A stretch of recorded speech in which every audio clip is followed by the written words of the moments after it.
Hey, 42 here.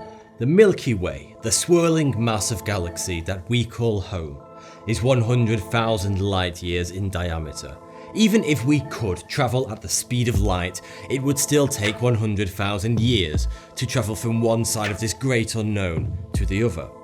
But what if I told you there is a way you could explore almost the entire Milky Way within your lifetime, without having to worry about achieving light speed? There's just one small caveat. You must be able to maintain a constant 1g acceleration. That's the same force as Earth's gravitational pull. If, however, your hypothetical spaceship could maintain such a near impossible level of unrelenting acceleration, then you could, due to the effects of time dilation, travel to the centre of the Milky Way and back again in just 40 years. But when you return to Earth, it would be 60,000 years in the future. Also, if you could maintain that elusive 1g acceleration, you could reach the edge of the observable universe in a single human lifetime. What you would actually do when you get there remains to be discovered. Picture this. It is the longest hour of your life, and also the heaviest. In all of 4 hours and 35 minutes, 1,000 lifetimes would pass by on Earth. Generations would be born and inevitably fade. Yet, to you, all of a single afternoon would have passed you by. This would be your experience if you spent just one day on an imaginary planet in the ghostliness of space. 1,000 light years from Earth, let's call this imaginary planet ZR42A. Which is just a modicum catchier than GQ Loopy b, currently the largest exoplanet we have discovered, estimated to be up to 36 times the mass of Jupiter. But let us imagine that ZR42A is 1,000 times as massive as Jupiter, and thusly 317,800 times as massive as Earth. Gravity increases linearly with mass, so therefore gravity is 317,800 times as strong on ZR42A as it is here on Earth. With that amount of force acting upon your humble frame, your skeleton would be crushed into a pile of dust faster than you could say quicksand. It would be equivalent to bludgeoning an egg with a sledgehammer. But let us throw the laws of physics into a cautionary black hole for just a moment and imagine that you could walk uninhibited upon this faraway rock in space. In Einstein's theory of relativity, he proposed time is not a constant, it is neither a force, but a material interwoven with physical space. Space-time, as it has come to be known, is akin to an elastic band which can be stretched and contracted at will. It can also be bent. Time, therefore, is relative to the mass and consequently the gravitational pull of the closest and most massive object to you. There are Arctic terns that could migrate to the other side of the planet before I could finish explaining special relativity and general relativity in suitable detail. That's if I could. 12,000 miles they migrate, twice per year if you were interested. But for now, let us assume a basic premise, that if you were to stand on this imaginary ZR42A, that time would progress slower for you than your brethren back here on Earth. This phenomenon is called time dilation. As gravitational force increases, so does the bending, warping, and hence dilation of time itself. When you have a weaker gravitational field, time flows faster. A stronger gravity causes time to trickle slower, but only from your perspective. So if you were to travel from Earth and stand upon the surface of ZR42A for a single afternoon, upon your return, everyone you knew and loved would be long deceased. Your home planet would be unrecognisable. Thousands of years would have passed, but to you the smallest flicker of an afternoon would be all that you had experienced. An unfathomably surreal afternoon, but an afternoon nevertheless.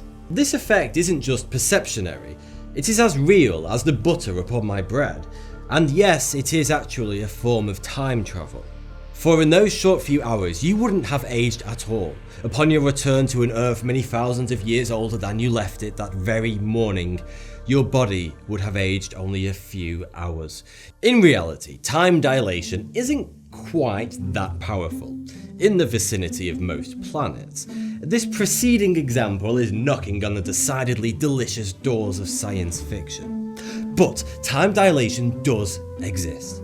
If you were to stand on the largest planet in our solar system, Jupiter, then for every second that passed by on your watch, then 1 second and 20 nanoseconds would pass by back on Earth. That's not even enough to affect the timing of a boiled egg, never mind the age dynamics of your relations, but it is unquestionably present.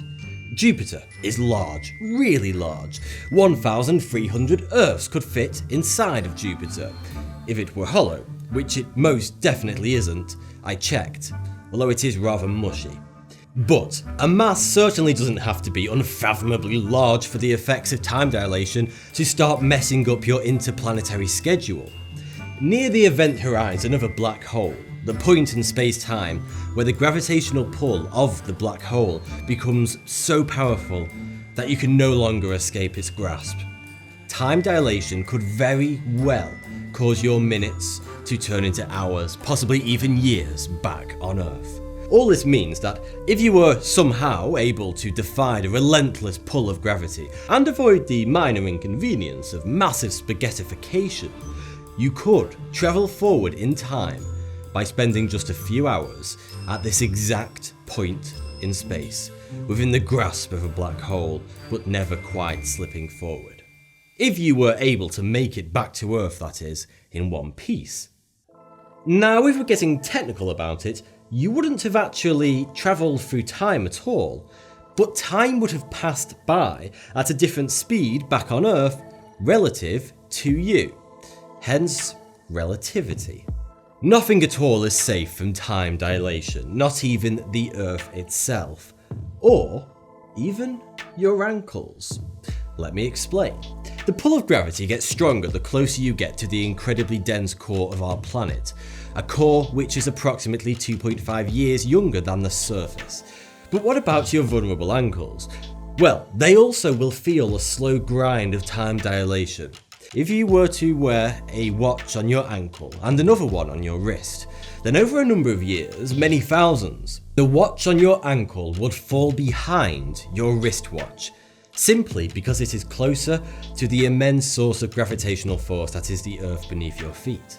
If all these time phenomena I have so far discussed have not yet left you inebriated in a cerebral overdose of factual soup upon your very own floor, then prepare yourself for yet another heavy dose of factual medicine. Every effect I have talked about thus far is caused by something called gravitational time dilation. You see, time dilation is more of a double act. It comes in two flavours, gravitational and velocity-induced. We have already outlined how huge masses can warp space-time itself to slow down the flow of time. But so can one's velocity. According once again to Einstein's theory of general relativity, a person's perception of time is relative to the velocity at which they are travelling. This effect, which is hard-coded into our universe, is most apparent when two objects are travelling at different velocities, especially if those objects happen to be time-keeping devices. In 1971, three physicists flew around the world twice with synced atomic clocks to test out the time dilation theory. Upon meeting up once again, they found that all three of their clocks disagreed with each other, thus proving the theory. Time dilation has to occur as a fundamental, unbreakable law of the universe, in order to keep the speed of light as a constant. The speed of light is the great constant, the greatest equalizer, whilst the waist size of the latest Big Brother winner inevitably and frequently varies, as well documented in a selection of trashy magazines named after English greetings. The speed of light will never do as such. There are other constants such as Planck's constant, but none are as unshakable as c. In physics, c denotes the speed of light in a vacuum, 300,000 kilometers per second. The speed of light is the great comparator in many crucial equations. If the speed of light were to change by just 0.0001%, it would throw off everything we thought we knew and have, as a species, worked so hard over the past millennia to uncover about our current understanding of the universe and everything it contains. So time dilation exists as a fundamental property of our universe to ensure that if one's velocity changes, then time itself must slow to maintain the constant speed of light. The speed of light accommodates no one or no one thing. Everything, including space-time itself, must make extra special accommodations for this universal equalizer. To understand how time can differ so substantially depending on a person's location and velocity, you must take everything you imagine about how time behaves and then turn it all on its head. Naturally, we think of time as a river flowing downhill towards the heady, relentless pull of the future, inevitably and often unforgivingly so. But Einstein posed that time doesn't flow as we feel it does. The encroaching future that is so omnipresent within our life experience is no more than an illusion, an impressively sophisticated one, according to general relativity. Einstein famously said, "The distinction between the past, present and future is only a stubbornly persistent illusion." Instead, think of time like a train with an almost infinite number of carriages. The first carriage is the moment and the location of the Big Bang, the birth of the universe. Conversely, the last carriage is the last point in space and time of our universe, the point of its inevitable death. You can only see the people and the events happening in your carriage. This is your slice of time, your present, a moment in the space-time continuum that you share with all the other passengers in your train carriage. But passengers in different carriages, behind and in front of yours, will have a different perspective of their present. Their slice of time, their now, will be entirely different to yours. Their present could be your past, or it could be your future, depending on the location within the train. Einstein theorized that through the mechanisms of gravity and velocity-induced time dilation, we can move to a different carriage upon the train. And thus, our anchor within space and time, our now, shifts by one or more carriages, depending on the velocity with which we are travelling and the gravitational force of our current surroundings. However, this example suggests a potentially unnerving truth. If time does behave in this way, it would also mean that time is not something to be decided and altered. It is a static medium which we simply move through. This could mean that everything that has happened and everything that is yet to be has already happened. Every tale has been foretold. Every fortune has been realised. The future is not ours to make, it is a destination to reach. We cannot change what lays ahead in the train carriages in front of ours. We can only await the point in time and space when we will naturally reach that carriage. Each and every day is a page in a book that has already been written.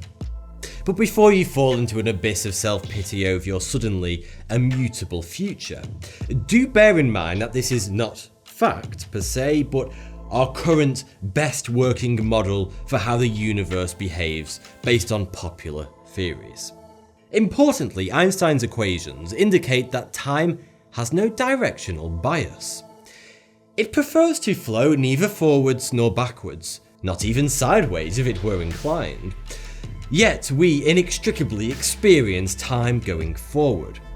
There is a sensational difference between what we experience as the past and the future. Time has no preferred direction, so naturally physicists have been pondering this. What seems like a deep flaw within our universe.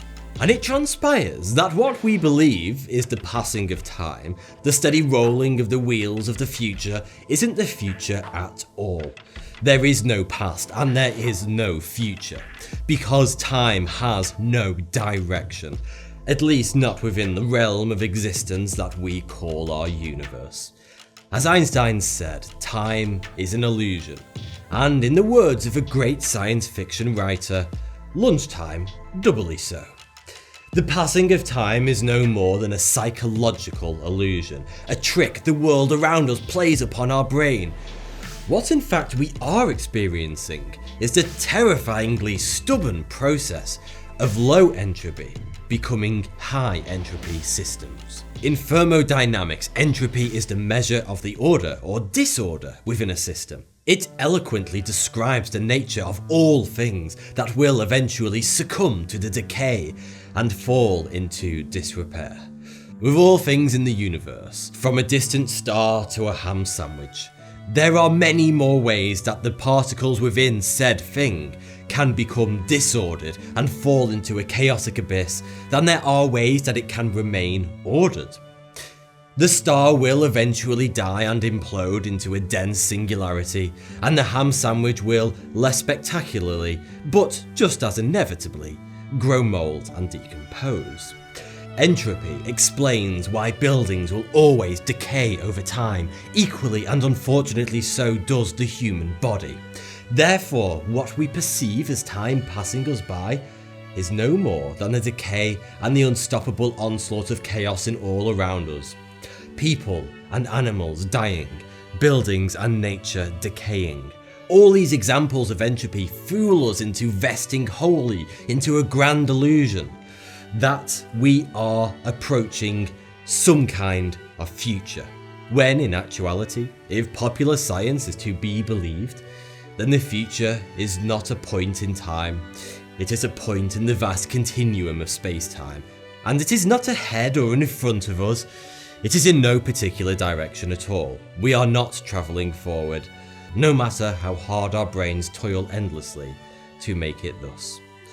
Thank you for watching. If you thoroughly enjoyed this video, then please consider clicking the join button below to join the private 42 community here on YouTube, where you'll get early access to all my videos and private vlogs from myself.